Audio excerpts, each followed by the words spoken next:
It's a really good question. Why start a podcast about mental health with a cartoon about an alcoholic horse?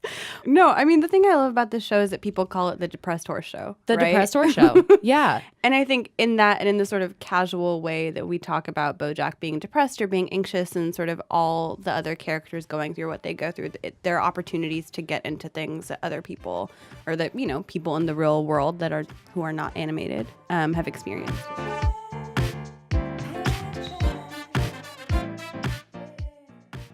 This is Mad Chat, a podcast where we question the relationship between madness, mental health, and pop culture. I'm your host, Sandy Allen. I'm a writer and the author of A Kind of Miraculous Paradise, a true story about schizophrenia. Today we are talking about my favorite cartoon about an alcoholic horse, BoJack Horseman. BoJack Horseman has aired for 5 seasons on Netflix. A 6th is now in the works, and it's also airing on Comedy Central. The series follows BoJack Horseman, an anthropomorphized horse who is voiced by Will Arnett, a.k.a. Job from Arrested Development. 20 years ago, BoJack starred on a super famous, family-friendly TV show called Horsin' Around, but when the series begins, he's washed up, self-absorbed, super sad, and loves booze and pills. Before we go further, a quick note about spoilers. We're going to be analyzing and discussing pop culture on this show, including sometimes matters related to plot. So, if you are really concerned about not having BoJack Horseman spoiled, please feel free to finish binging the series before listening to this podcast episode. Here to talk about it with me is my friend Hannah Giorgis. Hannah, welcome to the show. Thank you for being our inaugural guest on Mad Chat. Hey, thank you for having me. Hannah, will you tell the people who you are and what you do? Hello, people. I assume there are people. Yeah, I'm a staff writer on the culture desk at The Atlantic, and I've written for a bunch of places, like BuzzFeed, where we met in the trenches of content and whatnot. Content mines. And you've reviewed BoJack Horseman season 5 for The Atlantic. I did. I was really interested in that review about how the show handles forgiveness and why and when it comes into play. On a very basic level, when this show showed up, I noticed it. I'm someone who's been, writing about mental health, schizophrenia specifically, for about 10 years. I've been looking at that space.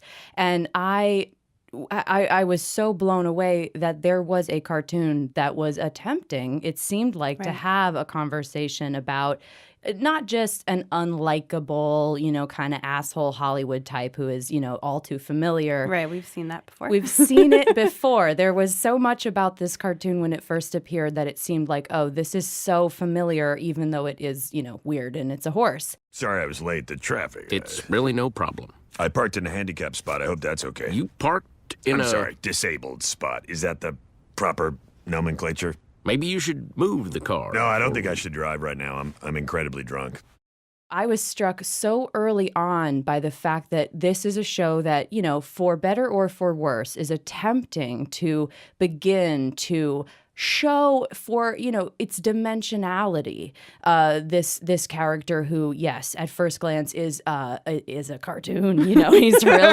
He's really an over the top version of, he is a horse, therefore he's not just an alcoholic, but he can drink like 80 bottles of liquor in one sitting. There's something that's so outrageous about all of his assholery is so over the top, and yet the show has such a heart and is so sneaky in its seasons, attempting to, I think, kind of pull back and show that iceberg beneath the surface of the water, the big backstory that's led us to having this terrible man. Right.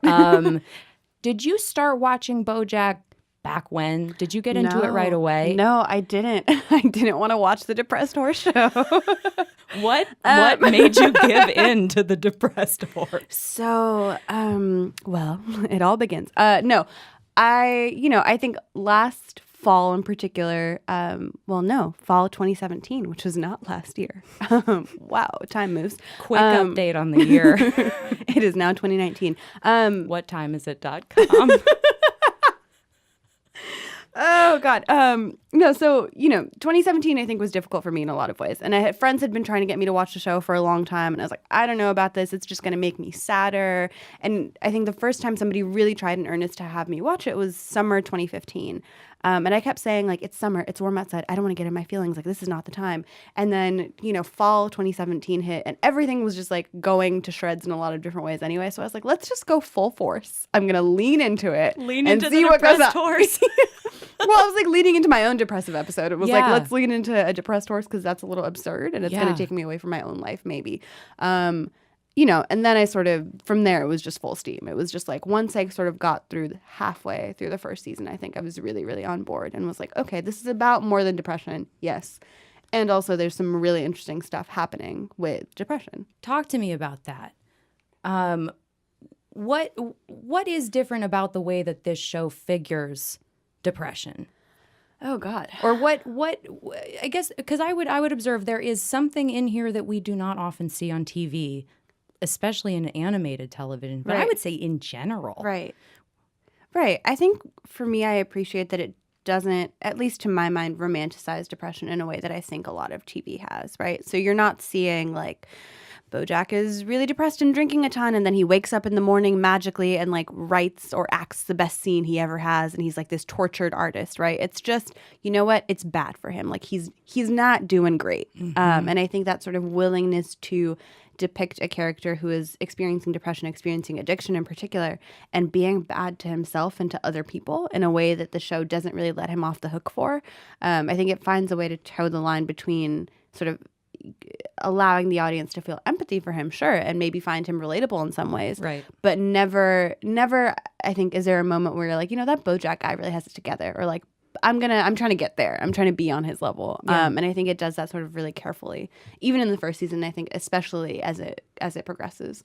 Yeah, so as the show unfolds, we have this the backstory of BoJack and how he came to be, and how his mother and how his grandmother, came to be is unfolded for the audience. Often in these really, I think, real beautiful episodes that will have a sort of layered time effect. There's one in particular where BoJack, he goes on a sort of he drives off into the distance, at some point in the series, and he's fled Hollywood, and he's on a long night of the soul. I mean, he's like, he's lost, and he drives to a family, vacation place in Michigan, and it's all a mess, and he makes it more of a mess for a while, and we're living the flashback of a plot line that I think the audience realizes, oh, this is a big part of why BoJack ends up the way he is. Right. So we've got BoJack as a young kid in flashback is often shown amidst his parents, who are just these like nightmare people. I mean, his dad is like a huge piece of shit. Oh, absolutely. And his mom and is a novelist at that. His dad is a piece of shit, like failure of a novelist. Right. Yeah. And then his mom is just like an emotionally abusive, just she's so mean, Right. in the like even cruel in, and like down to her core. What the hell are you doing? Sorry, Mommy. Don't you dare put that out. That is a perfectly good cigarette, and you are going to finish it. But I don't want. And I don't want to be the mother of a quitter. Finish it. Oh, Jesus Christ, you can't even smoke a cigarette right. Don't you dare cry. Don't you ever cry. You wanted this. Are you punishing me for smoking or for stealing? I'm punishing you for being alive. part of that is we're being shown the memory via BoJack, right? This is his experience of his parents. Of course. And then as we get into the fourth season, we have Beatrice, his mother's childhood. Right. And we realize that her mother was lobotomized. Hey, I'll save you Google. Lobotomy. Lobotomy is a psychiatric treatment, very rare today, but once pretty common in this country, where a surgeon would physically damage or remove part of a patient's brain, supposedly in order to alleviate or cure psychiatric symptoms. Basically, by her husband, her husband consented to this in the wake of her son's death overseas during World War II. Right. Is Mother okay? She is now. She just let her womanly emotions get the better of her, that's all. Nothing a little operation couldn't fix. Operation? What's broken in the heart can never be repaired, but the brain, well, we have all sorts of science for the brain. She's a brand new woman now, and she'd like to meet you very much. And so the show has sculpted this incredible intergenerational portrait of how basically shittiness is handed down across the generations. Right. In a way that is, you know, clearly gendered, clearly classed. And I think, you know, BoJack carrying the remnants of his sort of ancestral traumas as mental health issues now isn't something that you see in most other TV shows, right? Like it's sort of, you know, I think there's a lot of like isolated addicts in the world in our pop culture representations. It's like this person, who knows how they became the way that they are, right? As opposed to an understanding of the way that mental health and mental illness functions sort of within the body. And, you know, that's something that I think, again, the show does like so... I think that the show doesn't divorce from history. I love how the show messes with our ability to like or dislike characters because, you know, Beatrice, who is such a monster, then we see her whole backstory. Right. We see her mother basically, you know, robbed from her in some way as a result of this surgery. Absolutely. I'm curious, when that lobotomy plotline happened, how did that seem to you? Was that something that did you see that coming or? No, I don't think I did. And I found it more difficult to watch and to experience, I think, than a lot of other things on the show, which is saying a lot because there's some stuff that comes up on the show, obviously. But I think it was just the clearest. Well, to me, it felt like it fell on the same sort of continuum of like violence against some of the female characters on the show. Yes. In a way that, again, was very, very, very clearly gendered, and that felt so intimate. I think that there is, you know, I think there's no place that feels more like home for most people than their own mind. And so the idea that like that a man could act upon her in that way or that authorized that felt really jarring and also made me, you know, think about a lot of your work and think a lot about how there are many people for whom that is the idea of being at home in one's own mind is a luxury for all sorts of social reasons. Yeah.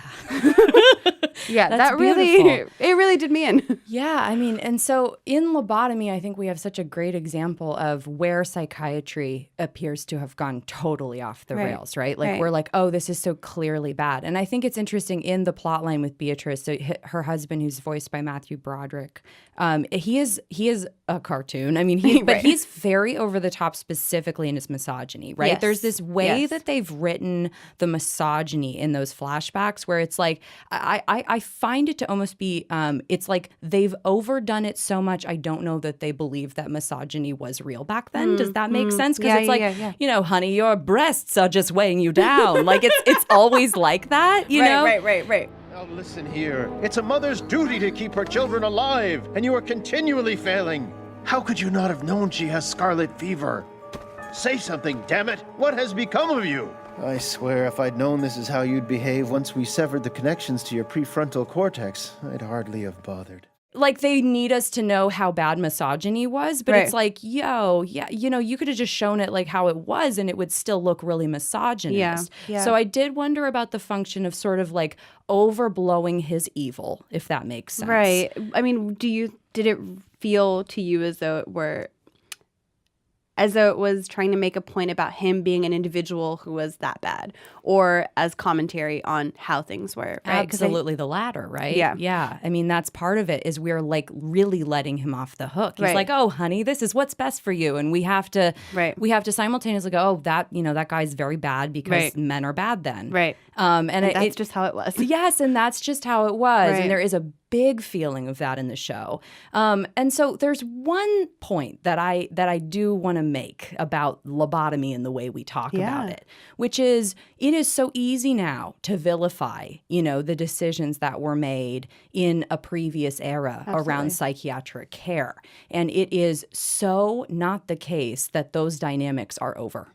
Right. You know what I mean? Like psychiatry and patriarchy are still BFFs. Like there is no actual, if anything today, we have a system that is up to a lot of the same exact stuff, right? Like electroshock, for example, ECT, is more common today than ever. And since the 40s, women have been shocked 2 to 3 times as often as men. Right. So we have a very clear relationship between, in general, social control and psychiatry. And it's not like there needs to be like an evil, there doesn't need to be a mastermind for that to be what, Well, that's how you get things like hysteria. Yes. Right? That are still, that may not be enforceable or diagnosable in the same way as now, but are still, again, like enforced and sort of punished in all sorts of socially codified ways. Yes. And the fact that that was a diagnosis should make us pause and wonder about all the other diagnoses, exactly, right? Exactly. And the treatments, something like lobotomy. What was it attempting to do? So when lobotomy is introduced, what it's going for is, well, we've got these, in America, especially in the early half of the 20th century, we've got these huge state mental hospitals that are overfull, that are crowded, and essentially people are warehoused. Right. And so a lot of the somatic, so physical psychiatric interventions that were developed during the first half of the 20th century, basically, during eugenicist movements, were working to silence, make quiet, make pliant people, who were often poor, who were in these institutions. And so you have stuff like insulin coma, you have stuff like electroshock, you have stuff like lobotomy before it that were very popular with clinicians. But why they were popular wasn't necessarily because they were the miraculous cure that they may have also been reported to be by like the popular press, right? And I think there's always this issue that the mainstream press has long been echoing what industry wants, and we it's have a similar sort of structure pattern with what you see with policing, right? Yes. And like, court reporters and crime reporters acting as stenographers for police. What about its arguments about addiction? Do you have thoughts about the way that they've figured BoJack and his sort of, because the arc of the series so far in a way is the story of him going to rehab, right? Right. And him sort of starting and getting close to the idea of being willing to do it, and then sort of, like obviously spoiler alert, ending the final season with, being dropped off there by Diane, who... Bless Diane. Bless Diane. Poor long-suffering Diane. Diane, who originally came in as his ghostwriter, who he had so much hesitation to letting into his life, again, then becomes the woman, and it's notable that she is, of course, a female figure in his life who doesn't abandon him, despite all his chaos. BoJack is a kind of cartoonish addict or alcoholic at the top of the series, and I'm someone with my life is I come from a family with a long line of alcoholism. I come from a lot of drunks, and I think that the sort of the attempt to show how sort of shittiness begets shittiness down the generations. I was so gratified to see a story like that because I've often contemplated, my own position, my own struggles around addiction, for example, in the context of my father, in the context of his father, right? And how, I have long understood sort of a way in which, something like wanting to turn into alcohol, wanting that to be the place where you hide. Right. Like, I understand that. Absolutely. And when I watch BoJack Horseman, there is part of me that never has seen that figured on TV in a way that felt okay. Right. Maybe it's a cartoon. If it were a drama, it would be so depressing. It would be like it would be Breaking Bad, right? I mean, we already have. Right. We actually just kind of already have. It is Breaking Bad, basically. They were like, there's the guy a reason from that I Breaking avoided Bad, that, right? Like that. But there's a reason that I can't. That Breaking Bad was too much for me. Yeah, and I was like, I can't do this. This is not doing it for me. Well, and that was it was a sort of fetishization of something so ugly, and it was encouraging us to sort of gawk at the spectacle of meth, and it was so laden with this kind of like this class disgustingness. And BoJack is attempting, I think, to show an addict or an alcoholic for all of his attempts at doing something better and all of his failures without having that be the entirety of who he is, which is so hard to pull off. And also challenging him as he goes along, right? I think one of my favorite sequences of the show is this sort of scene where, he's talking to Diane and he says, Well, do you think I'm a good person? Deep down? but deep down, you think I'm a good person, right? That's sort of where he's kind of asking her and hedging and sort of doing this, like, I know I do all these awful things and I am this way, but at my core, right? And there's that sort of tentativeness and that hopefulness. And the way she comes back and, sort of says, That's the thing. I don't think I believe in deep down. I kind of think all you are is just the things that you do. Well, that's depressing. you are the sort of sum of the things that you do and the way you move through the world. Yeah. And I think it really pushes back, I think, on the sort of tortured artist glamorization that I think it could have become. Or right? like the bad boy who we love anyway. Right, exactly. It's like, he's not. He needs help. He's a bad person. Exactly. Right. Yeah, and by the end of this 5th season, I feel like what they've done in having him nearly strangle his co-host or his co-star to on set in a sort of like opioid fueled, he doesn't quite know where he is and he's strangling her and doesn't seem to know that he's acting or whatever, the way that they paint it. It is pretty passive, like it's not like he got enraged and tried to hurt her, which I think would be easier for us to then go, well, screw this guy, But instead it's sort of passive that he's really hurting. He's physically harming a woman in his life, kind of the latest woman who he dumps all his troubles onto. Jesus, right. Literally. But it's fascinating because I feel like the show is it has challenged our ability to like him even more than I thought it could. Right. In a way. Well, I think it lives in the gray space between saying, should you like this character? And can you root for a character you don't necessarily like? Yeah. And I think there's a way that by the end of the 5th season, you might still root for BoJack, even if you dislike the character that he is or the character he's become or how he's acted out. Right. And that feels like an important distinction. Yeah. And if you're in a struggle with yourself, with something, that actually might be it. Right. You might not really like the character you're rooting for. Right. I want to circle back to Diane. Oh, Diane. There's several interesting things about Diane, who's got this sort of caustic wit, and she's, really not sold on BoJack, the idea of him as a person, but kind of grows to have some sort of complicated affection for him.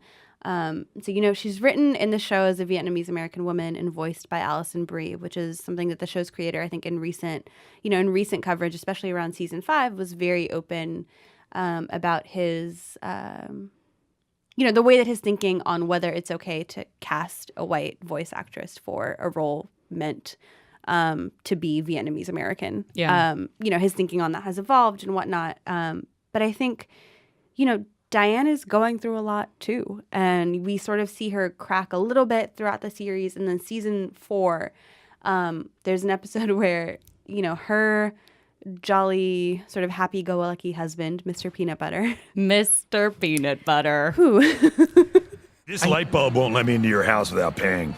Sorry about that. Gotta raise those funds. Look, can I just thanks for your support, buddy? Means so much. Erica! Look at you with the right number of ears.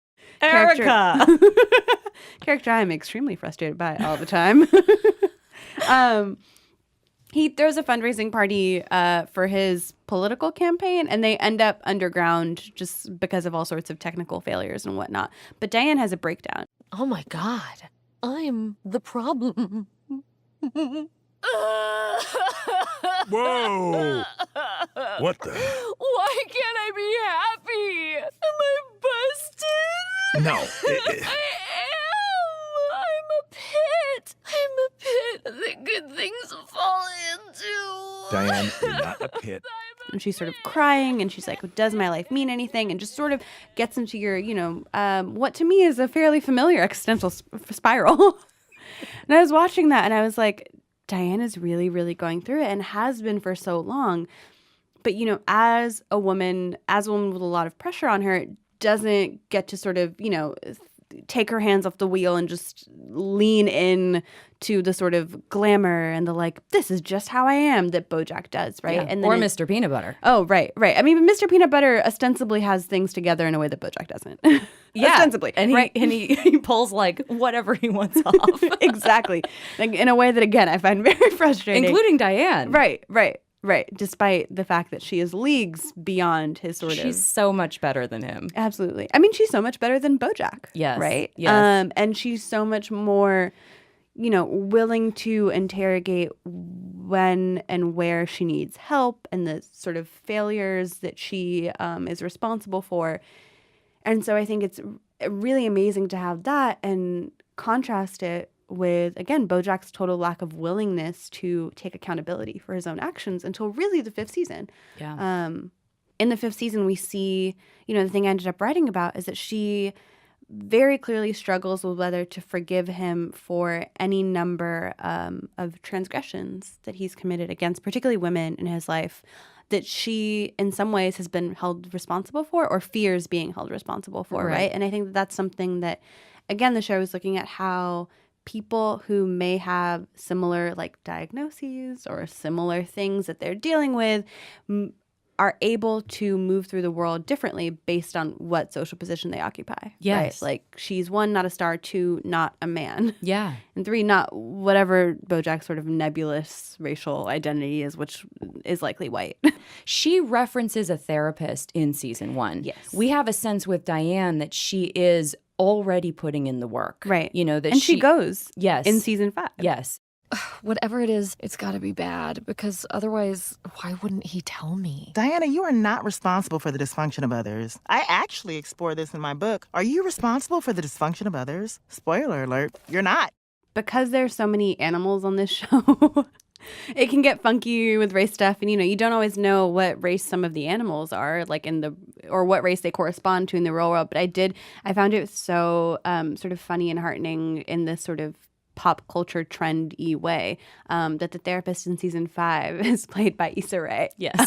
And sort of falls into the black woman as therapist tradition that's happening right now in pop culture. Yes. And I think it works. It felt, I think, for a season that was quite heavy in a lot of ways. I mean, they're all heavy seasons. Yes. But it did feel like a sort of necessary, cheeky / fourth wall breaking way, in a way that I think was, again, it was fun to see and to hear, in particular, Wanda Sykes and Issa Rae and that sort of banter. Yes. And I do like that the show once in a while sort of hands us a lighthearted episode. Oh my sort God. of here you go. Even the gif of is other people's dysfunction your responsibility? And do I have that saved on my computer? Yeah. Because why wouldn't I? She is an emotionally sort of mature person. Right.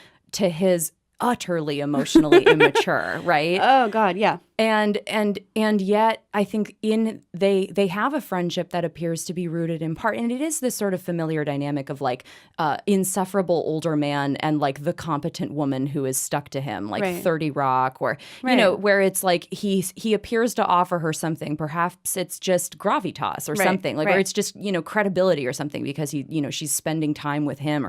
But she's around him at first just because it's a job. Exactly. She's stuck with this terrible boss basically. But she stays around way longer than that. And there is some sort of bond that forms between the two of them in the sense that, I don't know, I had anyway, was the shared bond was this sense of, coming from families that were tumultuous and sort of identifying with some sort of shit. And yet Diane pushes back so hard against him at the idea that they are the same. Right. And that's I think why she functions so well as at least to me, the show's sort of moral center. Yes.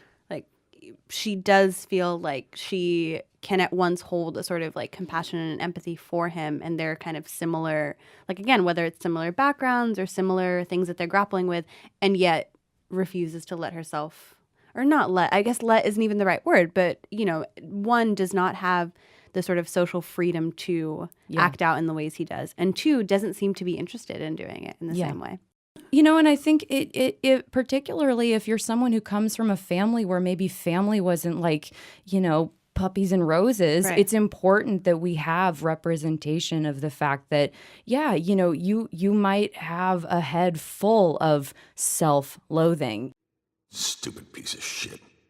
You're a real stupid piece of shit. But I know I'm a piece of shit. That at least makes me better than all the pieces of shit who don't know they're pieces of shit. Or is it worse?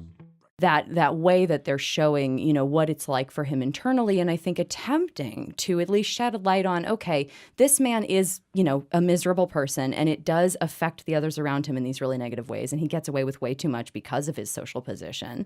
And yet, you know, we also really see why it is he is that way. Right. And this monologue feels surreal as we're watching it because it can feel like that to people. Right? Yeah. Like it can feel sort of enveloping and all-encompassing and like nothing else exists and nothing else can break through it at times. Yeah. No, and it's perverse perhaps, but on some level I was grateful for the Depressed Horse Show. I remain grateful for the Depressed Horse Show.